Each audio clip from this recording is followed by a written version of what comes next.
Por quanto tempo que se deve tomar o remédio para reduzir o colesterol? Pergunta frequente no consultório. Muito comum as pessoas iniciarem um medicamento para reduzir o colesterol, como as estatinas, que são os mais conhecidos, por terem mais estudos e por serem um custo mais baixo. Eu usei 3 meses, abaixou e eu parei o remédio. Eu tenho que usar para sempre isso? Eu não posso usar só um período? E se eu fizer dieta e melhorar e pronto, não preciso tomar o remédio? Muito bem, gente, precisamos entender para que serve o remédio do colesterol. O remédio do colesterol realmente ajuda a baixar o colesterol, mas o objetivo que faz a gente usar o remédio não é para baixar o número do colesterol, e sim para causar um desfecho clínico benéfico, quer dizer, você causar um benefício ao paciente. E qual seria esse benefício? Reduzir o risco de um evento cardiovascular, de reduzir o risco dele ter alguma coisa que comprometa a qualidade de vida ou reduzir o risco de morte. Muito bem, então para isso que serve o remédio. Então a gente não vai usar o remédio para reduzir o número. Quer dizer, o número ele nos ajuda a avaliar se o remédio está fazendo efeito, mas ele não vai fazer com que haja o benefício só porque baixou o número. Então quando você usa o remédio, rapidamente o seu número vai cair do colesterol, do LDL, no caso, que é o colesterol ruim, porque o colesterol total não representa exatamente essa correlação com a gravidade do problema, né? Porque muitas pessoas têm um colesterol alto, só que elas têm um colesterol bom também um pouco mais alto, então o valor fica um pouco acima, mas não é devido apenas ao colesterol ruim, né? Que seria o colesterol LDL que a gente conhece, e existem outras frações também pequenas que também influenciam.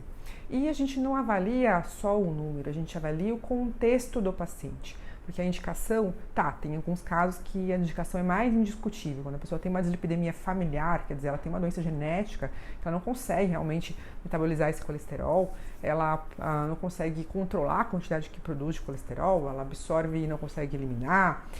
Esse tipo de paciente ele vai ter um colesterol muito alto. E muitas vezes uma LDL, por exemplo, acima de 190, persistente, mesmo com mudança de estilo de vida, com alimentação, reduzindo um pouco a ingesta de alimentos que não são saudáveis, aumentando as fibras, fazendo exercício, que também são coisas que beneficiam de fato, porém tem uma boa parte desse colesterol que não depende do nosso comportamento, que é essa parte genética, de como a gente faz esses processos metabólicos, né, que depende dos nossos genes, então não tem muito como a gente mexer só com um comportamento que influencia em partes apenas nisso.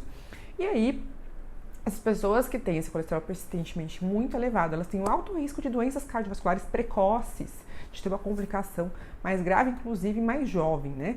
Às vezes com 40, 50 anos já ter alguma coisa. Às vezes até antes, em uns casos extremos pode ser até antes. Então, nesses casos, a gente acaba tendo que tratar independente de ter ou não comorbidades e também independente, muitas vezes, da idade que a pessoa tem. Ela é jovem, mas tem que tomar a medicação mesmo assim, porque o potencial de risco é mais alto e mais precoce. No caso de quando o colesterol não tem os níveis extremos, mas eles estão acima do ideal, a gente vai considerar o contexto. Pode ser até que se beneficie em alguns casos, hoje a gente já questiona quanto que seria o nível de colesterol aceitável para as pessoas que não cause um prejuízo mais precoce.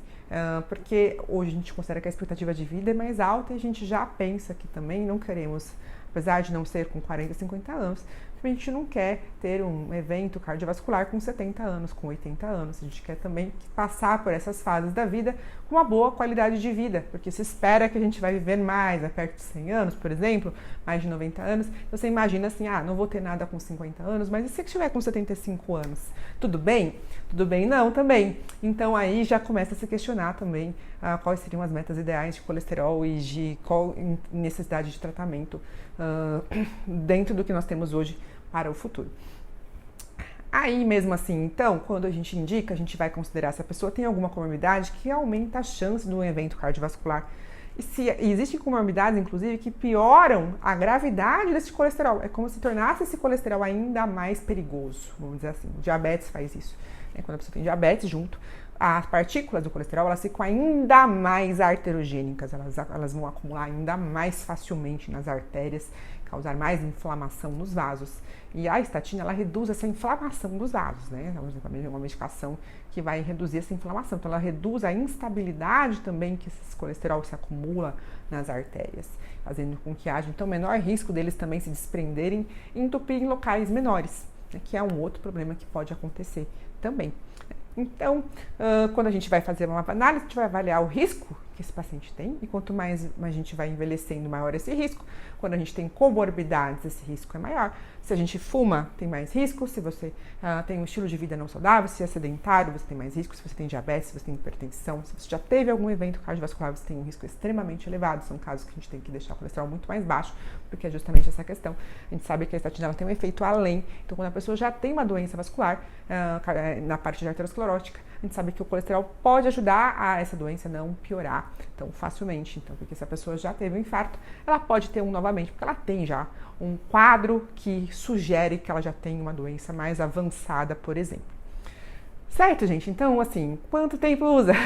Quanto tempo usa? A gente tem que usar no longo prazo. Então, se for indicado para você por conta de avaliando corretamente os riscos e benefícios e for optado por utilizar, geralmente vai utilizar no longo prazo. Para sempre não dá para dizer, porque a medicina vai evoluindo. Hoje tem vários medicamentos novos surgindo, de várias classes novas e que são muito potentes, que podem ser utilizados inclusive em casos de efeitos colaterais, de intolerância às estatinas.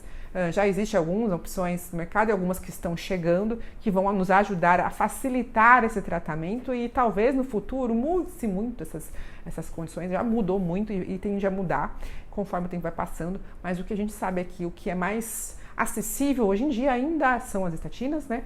Tem mais custo-benefício, tem efeitos colaterais sim, então por isso que a gente vai avaliando cada caso, trocando se necessário, vendo se aquele paciente realmente tem indicação de manter a medicação. Pode ser que algumas pessoas consigam, quando estão em um risco mais baixo, manter um nível mais aceitável de colesterol sem medicamento, mas isso tudo é conversado com o seu médico, sempre discute com o seu médico, não suspenda a medicação, sem realmente ter certeza do que você está fazendo e também sempre questionando, né? A gente a nossa responsabilidade e a minha responsabilidade é sempre estar me atualizando para tentar entender os reais benefícios e sempre tentar indicar o melhor tratamento para o paciente, avaliando sempre esse risco-benefício. Espero ter ajudado e até o próximo.